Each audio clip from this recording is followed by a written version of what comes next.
ይህ ሁለተኛ ክፍለ ጊዜያችን ነው፣ ቁርአንን በደንብ ለማንበብ በምናደርገው ጉዞ። አሁንም የቁርአን መድ ብለን በከፈልነው ክፍል ላይ ነው ያለነው። በባለፈው ክፍላችን ናቹራል መድ ወይም ደግሞ መድ አጠቢዒ የሚለውን አይተናል። የመጀመሪያውን ቪዲዮን ካላያችሁ ያችሁ። በዛሬው በሁለተኛ ክፍለ ጊዜያችን ደግሞ ሁለተኛ የሆነውን የመድ አይነት መድ ሙተሲል እናም መድ ሙንፈሲል የሚሉትን የምንመለከት ይሆናል። ስለዚህ እንጀምር። በዛሬው ትምህርት ማወቅ የሚኖርባችሁ ነገር ቢኖር ይህንን ምልክት ነው። ምልክቱ የሚጠቅመን በቃላት ውስጥ መድ እንዳለ እንዲሁም ከሁለት ሐረካ ወይም ከመድ አጠቢዒ በላይ የሚሳብ የመድ አይነት እንዳለ ለማሳወቅ ነው። በጣም ጥሩ። ከዚህ በፊት ልክ እንደተማርነው 3 ፊደላቶች ብቻ ናቸው ያሉት፣ ዋው፣ አሊፍ እንዲሁም ያ በቃላት ውስጥ መድ እንዲኖር የሚያደርጉ ማለት ነው። በተጨማሪም ከነርሱ በኋላ ሐምዛ ከመጣ ቃላቶቹ ከሁለት ሐረካ በላይ ይሳባሉ የሚለውን ይጠቁመናል። መዶቹንም መድ ሙተሲል ወይም በአማርኛ የተገናኘው መድ ወይም ደግሞ መድ ሙንፈሲል ወይም ደግሞ የተለያየ መድ በማለት እንገልጸዋለን። እናም በእነዚህ በሁለቱ መካከል ምን አይነት ልዩነት አለ እና ለምን ያክል ደግሞ ሐረካ ይሳባሉ የሚለውን እንመለከታለን። ከመጀመሪያው እንጀምር። መድ ሙተሲል ስሙ እንደሚጠቁመን የተገናኘ መድ ወይም ደግሞ ከሁለቱም መጨረሻዎች ላይ ሁለት የተለያዩ ቃላቶች ጋር የተገጣጠመ፣ ይህ ማለት በአንድ ተመሳሳይ ቃል ውስጥ የሚገኝ ነው ማለት ነው። ስለዚህ በቃላት መካከል ነው የሚገኘው። በቃላት መጀመሪያም ሆነ መጨረሻ እናገኘውም። በቀላሉ የመድ ፊደላቶችና ሐምዛ በአንድ በተመሳሳይ በሆነ ቃል ውስጥ የሚገኝ ከሆነ መድ ሙተሲል እንለዋለን ማለት ነው። እንዲህ ሆነው ሲገኙ እነሱን ለ5 ሐረካ እንስባቸዋለን ማለት ነው። 5 ሐረካ ማለት 2.5 ሰከንድ ነው። ለምሳሌ ልክ እንደዚህ ቃል ኡላኢክ ፈለማ ረአውሁ ዙልፈተን ሲአት ሰላሰተ ቁሩእ። አሁን በእነዚህ ቃላቶች ውስጥ የመድ ፊደላቶችና ሐምዛ ተከታትለው በአንድ ቃል ውስጥ ስለመጡ የ5 ሐረካ የመሳባችን ምክንያት እነርሱ ናቸው። እናም እነዚህ መዶች ከዚህ በኋላ ካጋጠሙ በቀላሉ በትንሽ ሐረካ ሳይሆን 5 ሐረካ ስበን ማሳለፍ ይኖርብናል። ነገር ግን መድ ሙንፈሲል ከመድ ሙተሲል በጣም ይለያል። የመድ ፊደላቶች በቃሉ መጨረሻ በመጀመሪያው ቃል መጨረሻ ሲገኙ፣ ከዛም ደግሞ የሐምዛ ፊደል በሁለተኛው ቃል መጀመሪያ ላይ ይገኛል።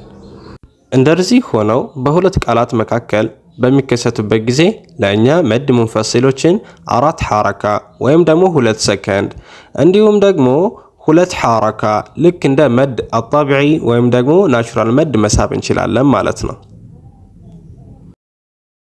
ልክ እንደነዚህ ቃላቶች ከማ አርሰልና ቃሉ ኢና። እናም ደግሞ 4 ሐረካ ማይመቻችሁ ከሆነ ልክ እንደ መድ ጠቢዒ 2 ሐረካዎችን ማድረግ ትችላላችሁ። ልክ እንደዚህ ከማ አርሰልና ቃሉ ኢና። እናም ዛሬ የተማርናቸውን ለመከለስ ያክል 3ቱ የመድ ፊደላቶች ዋው፣ አሊፍ እንዲሁም ያ ከሁለት ሐረካ ወይም ከመድ ጠቢዒ በላይ መሳብ እንደሚችሉ ተምረናል። ይህም የሚከሰተው ከፊደላቶቹ በኋላ ሐምዛ ተከትሎ ሲመጣ ነው። እነዚህን መዶች መድ ሙተሲል የተገናኘው መድ ሐምዛና የመድ ፊደላቶች በአንድ ቃል ውስጥ የተገናኙ ለ5 ሐረካም የሚሳቡ ወይም ደግሞ መድ ሙንፈሲል የተለያየው መድ የመድ ፊደላቶችና ሐምዛ በሁለት የተለያዩ ቃላቶች ላይ የተገኙ ማለት እንችላለን። ይህንን አይነቱን መድ ደግሞ 4 ሐረካ ወይም ደግሞ ልክ እንደ መድ አጠቢዒ 2 ሐረካ የመሳብ ፍቃዱ ይኖረናል ማለት።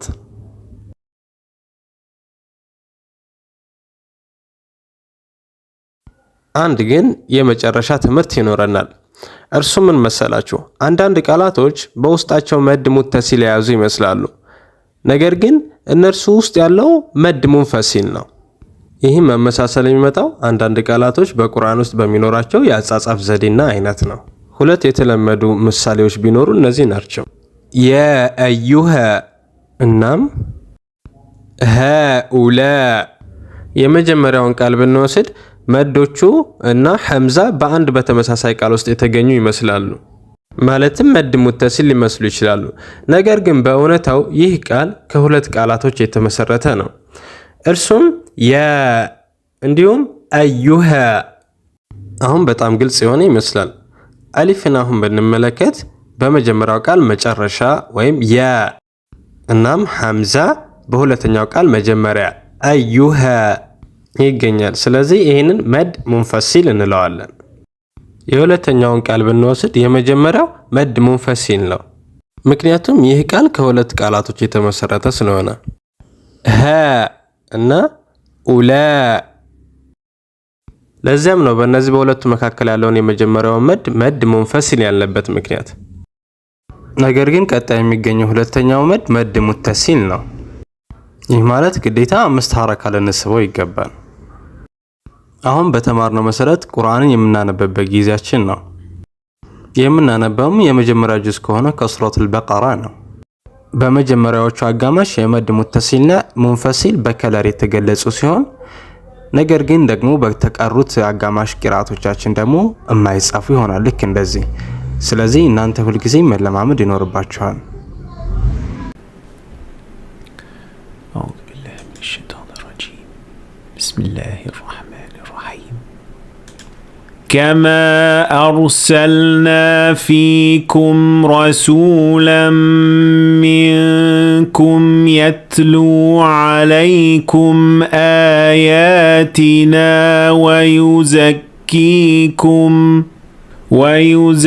ويزكيكم ويعلمكم الكتاب والحكمة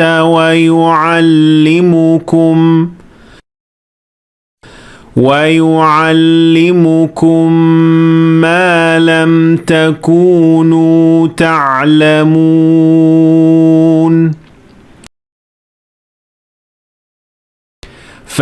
فاذكروني أذكركم واشكروا لي ولا تكفرون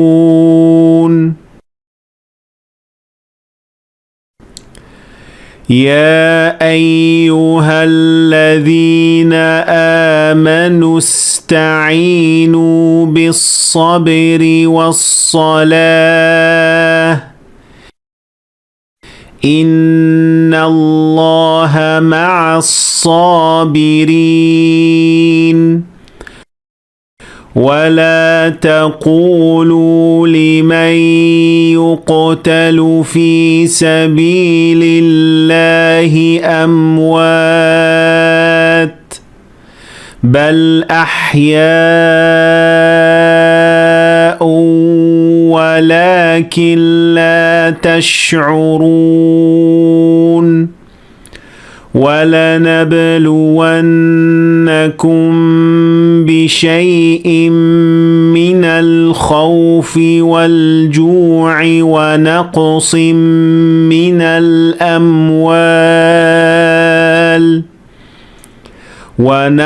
من الأموال والأنفس والثمرات وبشر الصابرين